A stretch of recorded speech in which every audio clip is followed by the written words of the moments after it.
मोडी रस्ते आणि त्यांच्या मधोमध उभं असलेलं हे जांभूळ बेट पर्यटकांसाठी आकर्षणाचा केंद्रबिंदू ठरत आहे. बेटावर जाण्यासाठी पर्यटकांना होडीचा वापर करावा लागतो.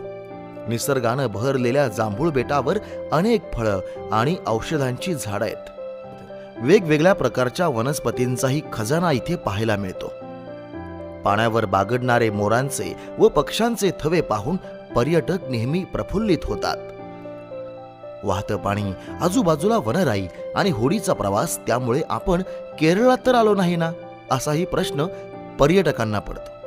निसर्गाचा अद्भुत आणि विलोभनीय आविष्कार म्हणजे जांभूळ बेट हे पर्यटन स्थळ आहे. हंगामातल्या तिन्ही ऋतूत पर्यटक जांभूळ बेटला प्राधान्य देतात.